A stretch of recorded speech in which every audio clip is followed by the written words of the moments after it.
ibintu byinshi abandi twafashe abantu bangana batya twasanze bari mu biyobyabwenge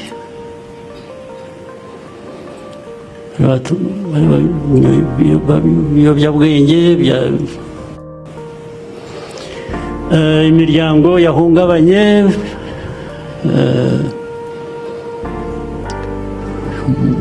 mu mago n'abana batoya bagishakana bamaze amezi bashakanye bataragira n'urubyaro imanza zingana zitya baraye batandukanye ntibumvikana bararwana cyangwa baragira batya ibintu byinshi dushatse rero kugira ngo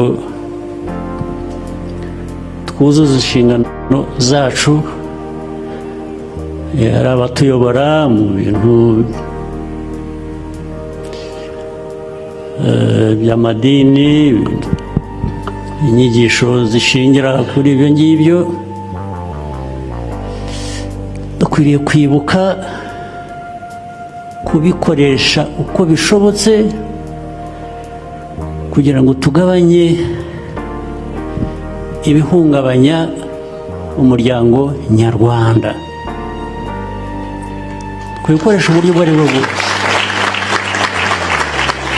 iyo ubona umubare w'abana bashakanye ejo bundi b'imyaka 20 umwe n'9 undi n'5 bashakanye n'uwa 30 abakiri muto ibyo bashakaniye ntabwo ari intambara ntabwo ari ukurwana hagati yabo ya buri munsi bashakanye bagira umuryango utuze amahoro ndetse umere neza ugenda ukura ntabwo ari ukwirirwa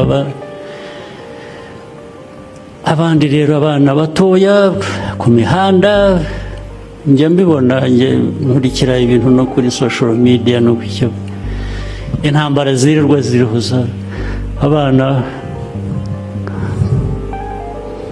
bato bambara ubusa bakajya ku muhanda bakambara ubusa wambara ubusa ararata iki undi adafite twese tudafite kwambara ubusa ntabwo kwambara ubusa nta dini iribaho ryo kwambara ubusa nta muryango ubaho wo kwambara ubusa ariko burya kwambara ubusa ntabwo ari bwa busa burya bambaye ubusa no mu mutwe ni ubusa buri mu mutwe icyo kibazo niho bishingira mbwira rero ukuntu wakwemerera umuryango nyarwanda kubaho gutyo ukibwira ko nubwo twicaye hano twebwe nk'abayobozi mu nzego zitandukanye inshingano tuzaba twuzuza ni izihe tuzibaze ni izihe ni izambika ubusa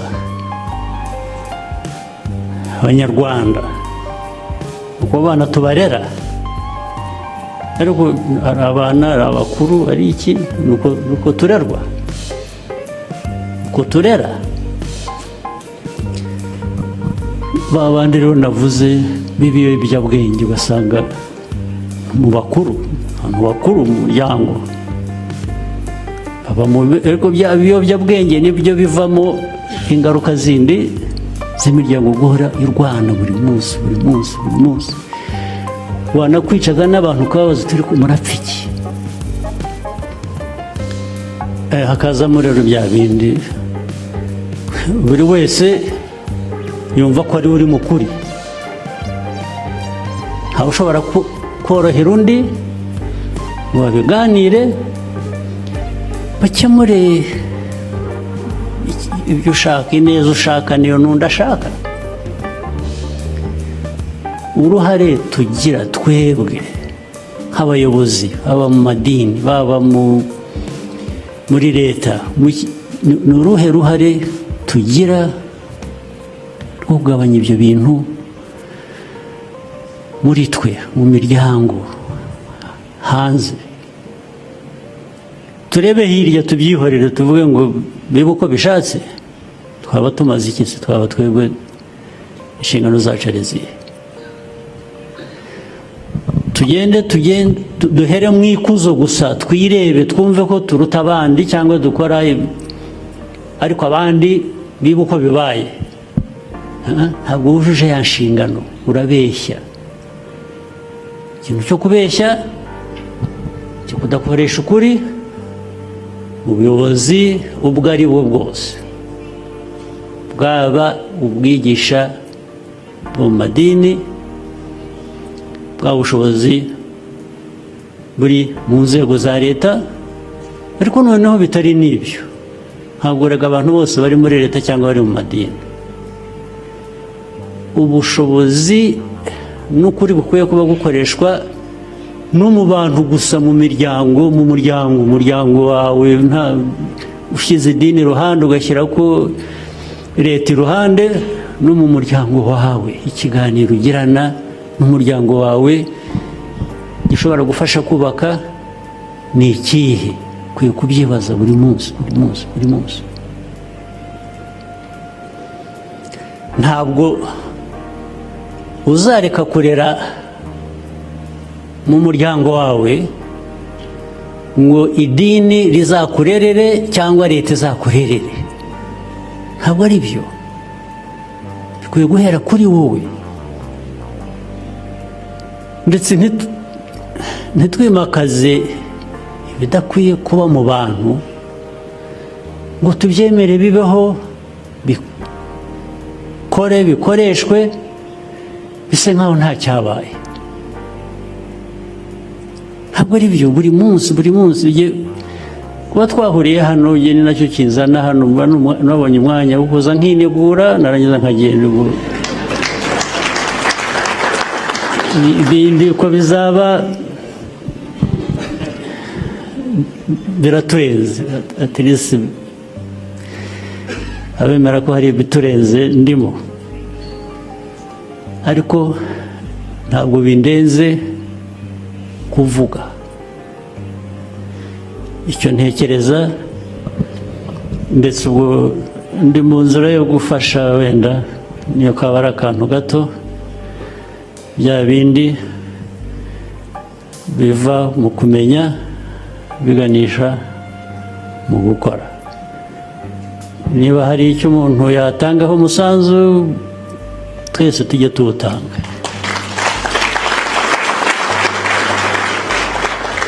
Ariko ndabasabye, ibintu nababwiye mbona ntabwo nabishyize mu kuri kwabyo kose, uko bingana ni byinshi. Turasenya igihugu cyacu, turasenya igihugu turebera ibidakwiye kuba bikorwa. Isindo, ibiyobyabwenge, indwano z'urudaca zitarangira buri munsi abantu baba bari